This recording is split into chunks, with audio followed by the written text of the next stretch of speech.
Naomi walked into the living room and stood in front of the TV. It was the only way she knew to get her husband's attention.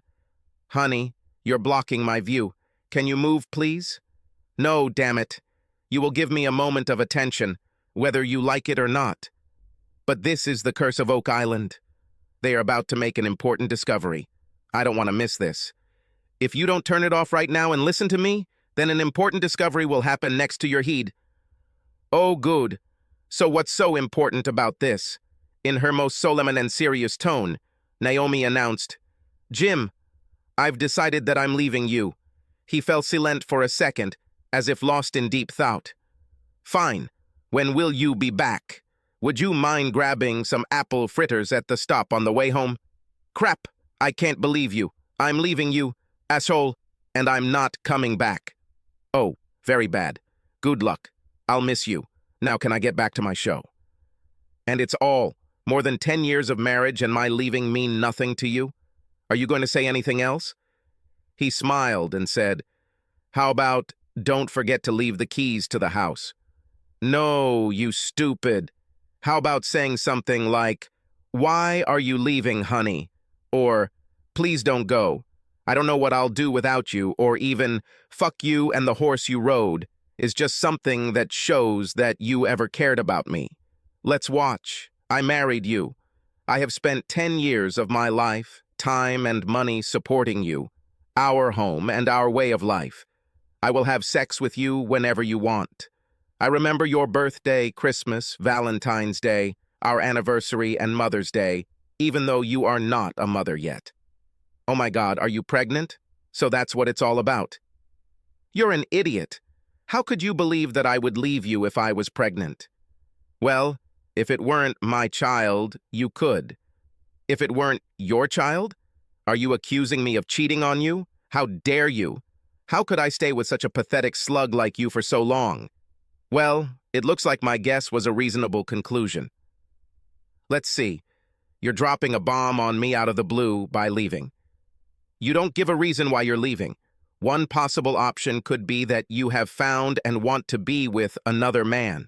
If you were with another man, then you probably already had sex with him, which means that you could be pregnant from him. I think my guess was a very logical conclusion. I'm not dating another man, but given the lack of interest in my departure, I'll definitely start looking. Before you go, can I ask a question? You're finally showing some interest. Continue. Would you mind if I met your sister after you leave? What? You want to date my sister? Where in your weak brain did you even come to the conclusion that my sister would want to date you? Christmas at your parents' house. After a few egg legs, your sister whispered to me, "If you ever get tired of this wizened shrew and want some really good sex, call me." This is the first time. Since then, she has repeated this sentence a couple of times in even more colorful terms. "You're lying, bastard. Why on earth would she want you when she has Fernando?" "I don't know. Maybe she's tired of sharing him with you and not getting anything in return." "Damn it! Do you think I'm sleeping with my sister's husband?" "I doubt sleeping is something you and him do in bed, although I wonder why he still wanted you after the first time." "You dirty pig! Why wouldn't he or any other man want me? People pester me all the time.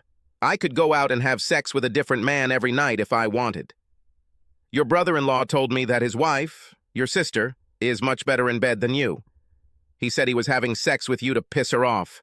Based on what she suggested doing to me, I'd say it's working." "Jim, you're just making this up to get back at me for leaving you. You have absolutely no evidence that I had sexual relations with Fernando or any other man." Jim reached into the side pocket of his chair and pulled out a padded envelope with a clasp. "Look at this envelope. The divorce papers are only a few pages long. In the rest of the photographs, you are out of bed with those who are not at all like me, your husband. I must admit that I had a hard time choosing the best of the best for my divorce lawyer." Naomi collapsed on the floor in tears. "Everything is not going the way it should have gone. Well, if you had given me the script, I might have followed it. Just to satisfy my curiosity, how was this supposed to go? You should have been upset, furious. You should have asked me for forgiveness and asked what I needed to change my mind. Finally, I would tell you that I need to be alone for a while.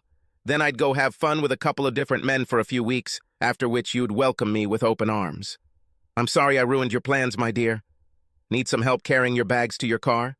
Jim, don't you really have any desire for me to stay? Didn't our years together mean anything to you?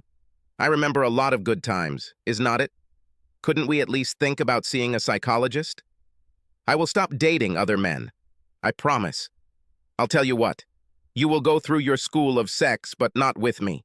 When you get to the point where men actually come back to you again and again, let me know and I'll see what you've learned. When did you become such a vindictive bastard? The day I found out you were in bed with your brother-in-law. 2 years later. Hey! I already told you girls, no harassment in my bar. I'm not working tonight. I came to see my ex-husband. Naomi? Is that you under all that makeup? Of course, Jim. How are you doing? Not bad. What has changed about you besides your makeup and wardrobe? Now I am the goddess of sex. Isn't this what you wanted? Have you found a sex school? Something like that. I made a deal with local call girls to learn how to please a man in exchange for having sex with him for a year. My year is over. Jim grinned. You came back just to show me how much better you are in bed now? To her. How do you know I haven't gotten married or had a girlfriend since I got rid of your sorry ass? First of all, you don't wear rings, plus you wouldn't refuse free sex even if you were married. If you stopped providing services, then why are you all so made up? I wanted you to see me at my best. That and the fact that I no longer have a decent wardrobe. I was hoping you could help me with this. So, you think we'll have sex, and I'll be so impressed that I'll take you back, and we'll go back to living together? Yeah. You get one free sample. Shall we return to our old house? No, too far. I often use the hotel next door. I get a discount. They walk to a nearby hotel and enter at a room. Well, Naomi, show me what you've learned.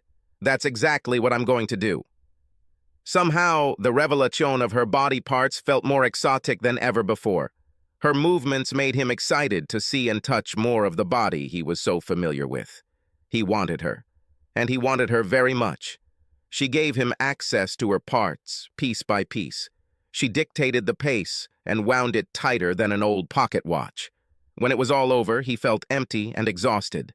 Wow, I have to admit that it was the best sex we've ever had. Naomi, you really have improved. You win. You can come back whenever you want. I have a problem with this, Jim. Exactly? My standard of what I consider good sex has been raised by my experiences with many men. No offense, but you need to get better in bed. Try to find a sex school for men. Jim lay there in shock while Naomi got dressed. See you in a couple of years.